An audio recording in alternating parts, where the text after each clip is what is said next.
What happens when a generation stops being impressed by titles? When luxury no longer equals authority? When charisma no longer replaces character? Something shifts, quietly at first, then all at once. You get what's happening now. Gen Z Africans are questioning everything. Not because they hate the church, but because they refuse to ignore what they see. And before you assume this is rebellion, stay with me till the end of this video, because the conclusion might shock you. Because today, we go deeper into the tension. Money, power, leadership culture, prosperity gospel fatigue, and hunger for authenticity. And here's the part most people miss. Beneath all the criticism, there is still a generation desperately looking for God. If you believe truth matters, subscribe right now so you don't miss what's coming next. Let's go deeper. Let's talk honestly. No filters, no slogans, just reality. One of the biggest Gen Z frustrations with the church today is money. But not money itself, it's how money is handled.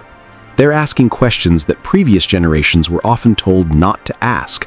Questions like, where does church money actually go? Why is giving always urgent but accountability is rarely visible? Why do some leaders live in extreme luxury while members struggle? And why does poverty remain unchanged in some communities despite years of giving? And whether the answers exist or not, silence creates suspicion. Because this is a generation raised in transparency culture. They can track influencers, they can trace businesses, they can see financial flows online. So when the church says, don't question, Gen Z hears something different. Don't look too closely. And that is where tension begins. Now listen carefully. This does not mean all churches are corrupt. Far from it. There are faithful pastors. There are sacrificial leaders. There are churches doing incredible work quietly. But perception is powerful, and perception is shifting fast. If you're a young believer watching this right now, pause for a second and comment, truth must be clear, because clarity is better than confusion. Now, here's the uncomfortable part. When money becomes unclear, trust becomes fragile. And when trust becomes fragile, people start walking away emotionally long before they leave physically. And that's what many leaders don't see. The exit is not sudden, it's gradual. It starts with questions, then hesitation, then silence, then distance. If you're still with me, subscribe now because this conversation gets deeper in the next section. Now we move to something even more sensitive: celebrity culture in the church. There is a shift happening where the pastor is no longer just a shepherd, but a brand, a personality, a public figure, and sometimes even an untouchable icon. And Gen Z notices everything. They notice when questioning becomes dangerous, loyalty is rewarded more than truth, image matters more than integrity, leadership becomes performance, and correction is seen as disrespect. And slowly, something happens inside them. They step back, not from God, but from systems that feel untouchable. Because Gen Z doesn't just follow influence anymore. They evaluate integrity. That is the difference.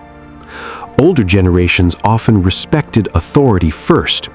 Gen Z respects authenticity first, and that changes everything.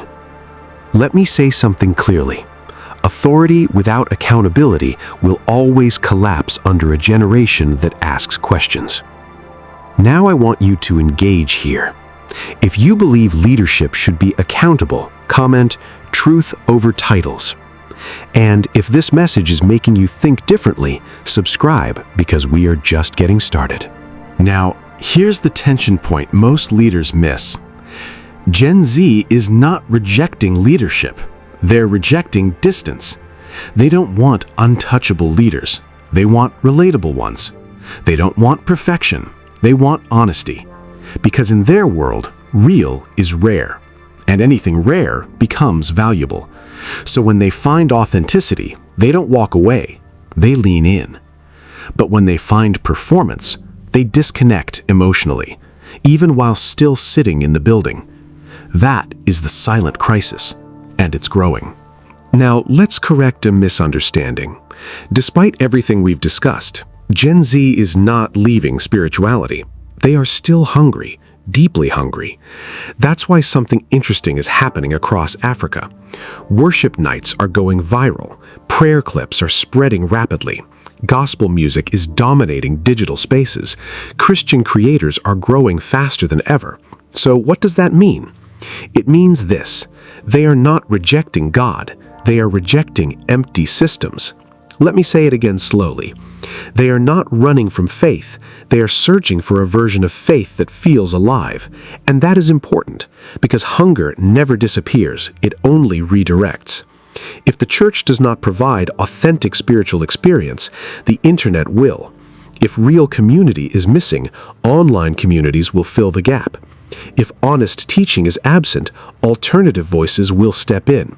Now pause and reflect. And if this resonates with you, subscribe right now, because the next section is where everything connects. What does Gen Z want? Honesty without manipulation, healing without performance, purpose without pressure, community without control, transformation that is visible. They are tired of performance Christianity, not Christianity itself. There is a difference. Performance says, "Look at me." Faith says, "Look at God." Performance builds image. Faith builds transformation. And Gen Z can tell the difference faster than any generation before them, because they grew up in a world of filters, and they know when something is filtered. Let's go deeper. Many young people are still attending church, still worshiping, still praying, but internally they are asking, is this real? And that question matters more than most realize, because once authenticity becomes questionable, trust becomes fragile. If you've ever asked that question yourself, comment, "I want what is real," and keep watching, because the solution is coming. So what now? Do we cancel the church? Do we reject leadership? Do we walk away? No, that is not the answer. But ignoring the problem is not the answer either. Something must evolve. Not the gospel, but the expression of it. The future church cannot ignore this generation. It must shift in mindset. Let's break it down clearly. Less control, more conversation. Less performance, more authenticity. Less fear, more healing. Less celebrity culture, more discipleship. Less image building, more character building. Because Gen Z is not asking for perfection. They are asking for truth they can trust. That is the key line. Write it down if you need to. Now, let's go deeper. The church of the future must be honest. Not polished honesty, real honesty. Where leaders can say, "I don't know everything." Where mistakes are acknowledged. Where accountability is normal. Where leadership is not isolated, because secrecy destroys trust faster than failure ever will. The church of the future must be relational. Not just events, not just stages, but real relationships, where young people are known by name, not just counted in attendance.